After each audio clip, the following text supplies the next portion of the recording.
¿Quién fue el hombre que bendijo a Abraham, recibió su diezmo y desapareció en las sombras de la historia sin dejar rastro de origen o fin? Hoy vamos a desentrañar el misterio de Melquisedec, una figura tan enigmática que desafía el tiempo, la genealogía y las categorías humanas que intentamos imponer a las Escrituras. Su presencia en la Biblia es como un relámpago que ilumina brevemente la narrativa, pero deja un impacto eterno, resonando desde milenios antes de Cristo hasta los días del Nuevo Testamento. Surge en un encuentro con Abraham tras una batalla épica, reaparece en una profecía de David y es exaltado como un símbolo del sacerdocio eterno de Cristo. ¿Acaso Melquisedec vivió más que Matusalén o su existencia apunta a algo mucho mayor? Vamos a explorar cada versículo que lo menciona, sumergiéndonos profundamente en lo que la Biblia revela sobre este rey y sacerdote que trasciende las eras. Imagina una tierra antigua, cerca de 2000 años antes del nacimiento de Cristo, donde alianzas frágiles entre reyes locales a menudo terminaban en guerra. Abraham, el patriarca elegido por Dios, está en un momento de tensión. Acaba de escuchar una noticia que lo golpea como un mazazo. Su sobrino Lot, su familia y sus bienes han sido capturados por una coalición de reyes enemigos tras una feroz batalla cerca del Mar Muerto.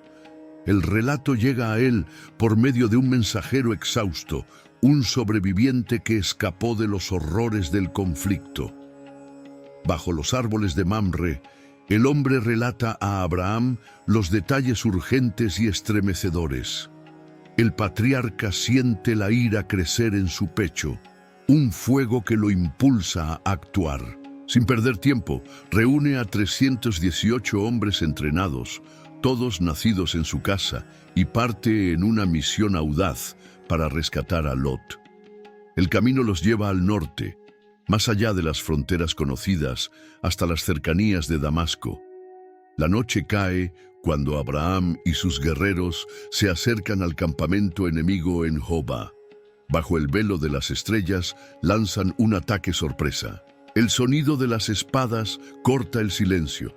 Gritos de guerra resuenan por las colinas y el valor de los hombres de Abraham prevalece. Los reyes enemigos son derrotados, los cautivos liberados, y Lot es traído de vuelta a salvo. Pero, entre los ecos de la victoria, algo extraordinario está a punto de suceder. Mientras Abraham regresa con sus hombres, una figura misteriosa emerge de las sombras de la noche. Es Melquisedec, el rey de Salem y sacerdote del Dios Altísimo. Aparece sin previo aviso, envuelto en un aura de autoridad y serenidad, sosteniendo pan y vino en sus manos. Sus ojos brillan con una luz que parece trascender el momento, y su presencia silencia el clamor de la batalla recién terminada. Melquisedec no es como ningún otro personaje que Abraham haya encontrado. La Biblia no nos da detalles sobre su origen, su familia o cómo asumió los roles de rey y sacerdote. Simplemente aparece una figura sin genealogía conocida y se coloca ante Abraham con una dignidad que exige respeto. Levanta las manos al cielo y pronuncia una bendición. Bendito sea Abraham por el Dios Altísimo, creador de los cielos y la tierra, y bendito sea el Dios Altísimo que entregó a tus enemigos en tus manos. Génesis 14, 19, 20. Abraham, movido por reverencia, se inclina ante él y, en un gesto de gratitud y reconocimiento, entrega a Melquisedec el diezmo de todo lo que conquistó en la batalla. Este acto no es solo un intercambio material, es una señal de que Abraham reconoce la autoridad espiritual de este hombre misterioso, alguien que representa al Dios que lo guió hasta allí. Lo que hace a Melquisedec tan fascinante es su dualidad única. Es a la vez rey de Salem, un nombre que significa paz y que muchos asocian con la antigua Jerusalén, y sacerdote del Dios Altísimo. En la cultura de la época, estos roles rara vez se mezclaban. Los reyes gobernaban, los sacerdotes intercedían, pero Melquisedec combina ambos, desafiando las convenciones y sugiriendo una conexión directa con lo divino que precede a las alianzas específicas que Dios haría con el pueblo de Israel. El pan y el vino que ofrece a Abraham no son solo sustento físico. Para muchos estudiosos, cargan un simbolismo profundo, apuntando a la comunión que siglos después sería instituida por Jesucristo. Este encuentro, registrado en solo 3 versículos en Génesis, planta una semilla de misterio que florecerá en otras partes de las Escrituras. Casi 1000 años después, el rey David, inspirado por Dios, escribe el Salmo 110, un texto que resuena con poder profético. En él, Dios habla a una figura exaltada: siéntate a mi derecha hasta que ponga a tus enemigos por estrado de tus pies. Y entonces, en un versículo que resuena a través de los siglos, declara: el Señor juró y no se arrepentirá. Tú eres sacerdote para siempre, según la orden de Melquisedec. Salmo 110, 4. Aquí, Melquisedec es elevado a un símbolo de algo eterno, un sacerdocio que no depende de linaje o sucesión, sino que refleja la soberanía y la intercesión divinas. Los teólogos ven en este salmo un puente entre el misterioso rey sacerdote de Salem y el Mesías prometido. Una conexión que sugiere que Melquisedec no es solo un personaje histórico, sino un tipo, una prefiguración de Cristo. Saltemos ahora al primer siglo después de Cristo, cuando el autor de la epístola a los Hebreos toma este hilo narrativo y lo teje en un tapiz teológico impresionante. En Hebreos 5 a 7, Melquisedec es descrito como sin padre, sin madre, sin genealogía, no teniendo principio de días ni fin de vida, sino hecho semejante al Hijo de Dios. Hebreos 7:3. Estas palabras no significan necesariamente que fuera un ser sobrenatural, sino que el texto bíblico lo presenta de forma que resalta su eternidad simbólica. El autor contrasta el sacerdocio de Melquisedec con el sacerdocio levítico, que llegó siglos después con la ley de Moisés. Los sacerdotes levitas, descendientes de Leví y Aarón, dependían de un linaje específico y estaban sujetos a la muerte, requiriendo una sucesión constante. Melquisedec, sin embargo, es mostrado como un sacerdote cuya autoridad precede y supera estas limitaciones. El argumento en Hebreos es poderoso. Abraham, el gran patriarca, pagó diezmo a Melquisedec y recibió su bendición, lo que implica que el sacerdocio de Melquisedec es superior al de Leví, que aún estaba en los lomos de Abraham en ese momento. Esto establece a Melquisedec como un modelo del sacerdocio de Jesús, que es eterno, inmutable y perfecto. Porque este Melquisedec, rey de Salem, sacerdote del Dios Altísimo, que salió al encuentro de Abraham cuando éste regresaba de la matanza de los reyes y lo bendijo, a quien Abraham dio el diezmo de todo, cuyo nombre significa primeramente Rey de Justicia, y después también Rey de Salem, que es Rey de Paz. Hebreos 7:1-2. El texto destaca cómo hasta el nombre de Melquisedec, Rey de Justicia, y su título reflejan atributos que apuntan a Cristo. Esta conexión entre Melquisedec y Jesús es el corazón de la reflexión teológica en Hebreos.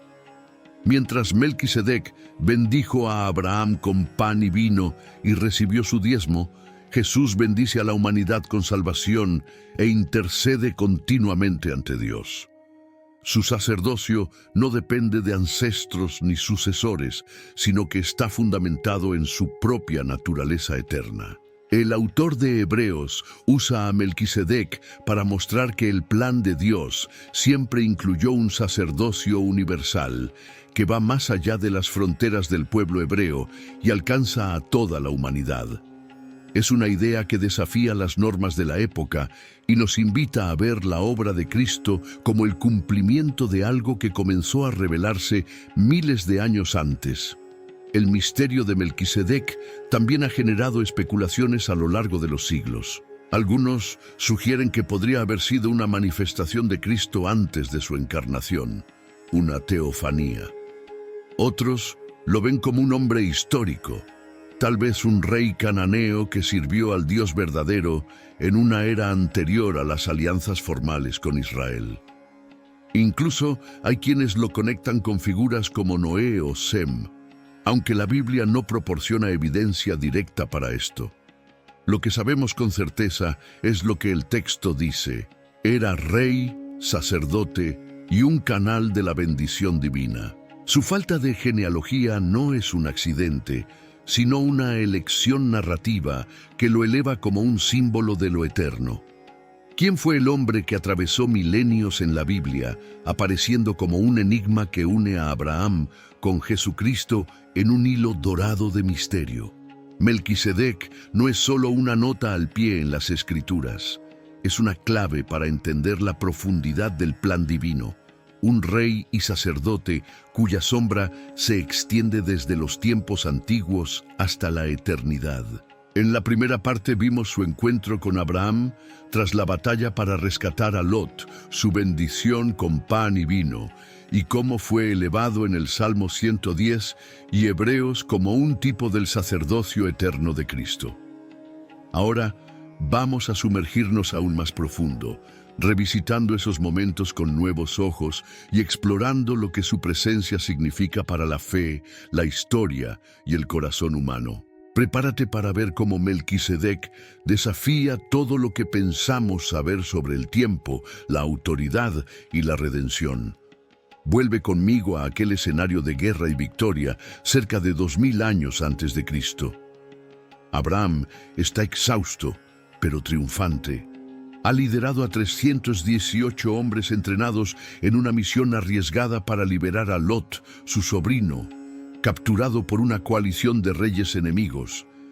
El mensajero llegó hasta él en Mamre, jadeante, trayendo la noticia devastadora del secuestro. Sin dudarlo, Abraham reunió a sus guerreros y marchó hacia el norte hasta Jobá, cerca de Damasco. Bajo la cobertura de la noche, atacaron. El clangor de las espadas y los gritos de los combatientes llenaron el aire, pero la determinación de Abraham prevaleció. Los enemigos fueron derrotados, Lot fue rescatado y los despojos de la batalla estaban seguros. Es en este momento de gloria silenciosa que Melquisedec entra en escena, una figura que parece surgir de la nada, pero que carga una presencia que lo cambia todo. Él es Melquisedec, rey de Salem y sacerdote del Dios Altísimo. No hay introducción, no hay historia de origen. La Biblia simplemente lo presenta como es, una figura imponente que camina hacia Abraham con pan y vino en las manos. Sus pasos son firmes, su expresión serena, y sus ojos parecen cargar una sabiduría que va más allá de ese instante. Levanta las manos y proclama: bendito sea Abraham por el Dios Altísimo, creador de los cielos y la tierra, y bendito sea el Dios Altísimo, que entregó a tus enemigos en tus manos. Génesis 14, 19, 20. Abraham, el hombre que ya había recibido promesas directas de Dios, se inclina ante él. En un acto de reverencia y gratitud, entrega a Melquisedec el diezmo de todo lo que conquistó. Este gesto es más que una ofrenda.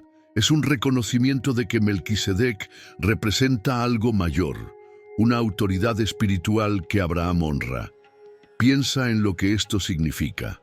Abraham, el padre de la nación hebrea, el hombre elegido para llevar la alianza de Dios, se somete a Melquisedec. Este no es un rey común, ni un sacerdote ligado a las tradiciones que vendrían después con Leví y Aarón. Es una anomalía, un hombre que une realeza y sacerdocio en una era donde estos roles eran distintos. Salem, su reino, significa paz, y su nombre Melquisedec puede traducirse como Rey de Justicia. Estos títulos no son accidentales, resuenan con cualidades que siglos después serían plenamente realizadas en Jesucristo. El pan y el vino que ofrece a Abraham tampoco pasan desapercibidos. Para los cristianos, estos elementos apuntan a la cena del Señor, una señal de comunión y sacrificio que Jesús establecería. Pero, en ese momento, eran un gesto de sustento y bendición, sellando un encuentro que quedaría grabado en la historia sagrada. Ahora, avancemos cerca de 1000 años. El rey David está en Jerusalén, inspirado por el Espíritu de Dios, escribiendo el Salmo 110. Escucha una voz divina, siéntate a mi derecha hasta que ponga a tus enemigos por estrado de tus pies. Entonces viene la promesa. El Señor juró y no se arrepentirá. Tú eres sacerdote para siempre según la orden de Melquisedec. Salmo 110:4. David no explica quién es Melquisedec. Asume que sus lectores lo saben. Pero lo que hace es extraordinario. Conecta a esta figura antigua con una visión mesiánica. El Mesías, el Rey prometido, no será solo un gobernante, sino un sacerdote eterno, como Melquisedec. Este sacerdocio no depende de linaje o rituales temporales. Es algo mayor, algo que trasciende el tiempo y apunta a la victoria final de Dios sobre todas las cosas. El Salmo 110 es corto, pero denso. Pinta un cuadro de poder e intercesión, y Melquisedec es el modelo. ¿Por qué David eligió a esta figura oscura de Génesis? Tal vez porque Melquisedec representa un puente entre el pasado de Abraham y el futuro del Mesías. Una señal de que el plan de Dios siempre incluyó un sacerdocio que no se limita a las fronteras de Israel. Bendijo a Abraham, antes incluso de la ley, antes del sacerdocio levítico, sugiriendo que Dios ya estaba obrando entre las naciones, llamando a todos los pueblos hacia sí. Esta idea cobra vida plena en el Nuevo Testamento, cuando el autor de Hebreos toma a Melquisedec y lo coloca en el centro de una de las reflexiones teológicas más profundas de la Biblia. En el primer siglo después de Cristo, la epístola a los Hebreos es escrita para cristianos que enfrentan dudas y persecuciones. El autor quiere mostrar que Jesús es superior a todo lo que vino antes, los ángeles, Moisés, los sacerdotes levitas, y usa a Melquisedec como prueba. En Hebreos 7 leemos: Este Melquisedec, rey de Salem, sacerdote del Dios Altísimo, salió al encuentro de Abraham cuando éste regresaba de la matanza de los reyes y lo bendijo, a quien Abraham dio el diezmo de todo. Hebreos 7, 1, 2. El texto va más allá. Sin padre, sin madre, sin genealogía, no teniendo principio de días ni fin de vida, sino hecho semejante al Hijo de Dios, permanece sacerdote para siempre. Hebreos 7:3. Estas palabras no dicen que Melquisedec era literalmente eterno, sino que el texto bíblico lo presenta así, como un símbolo del sacerdocio de Cristo. El contraste con los sacerdotes levitas es sorprendente.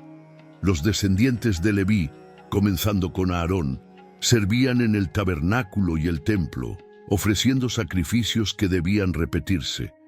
Morían y sus hijos tomaban su lugar, pero Melquisedec no tiene sucesores ni predecesores registrados. Su sacerdocio es continuo.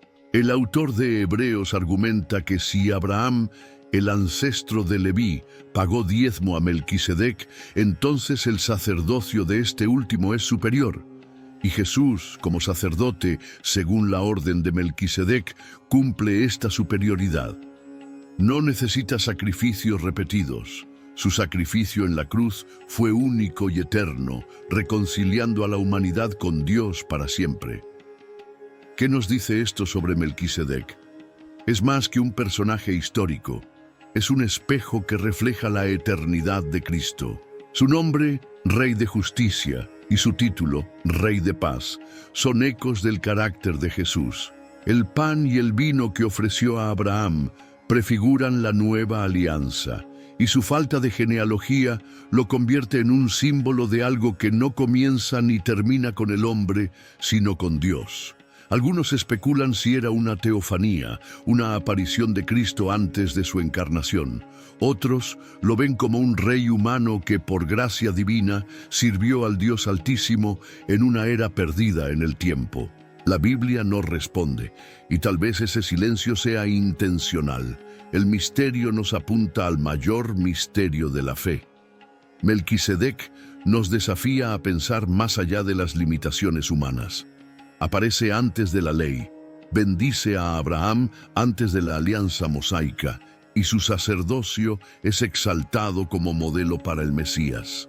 Es una figura universal, no atada a las tradiciones de un solo pueblo, sino un representante del Dios que creó cielos y tierra. En Hebreos nos recuerda que la salvación no es solo para Israel, sino para todos los que creen. Jesús, como nuestro sumo sacerdote eterno, nos bendice como Melquisedec bendijo a Abraham, pero con una promesa aún mayor: vida eterna y acceso directo a Dios.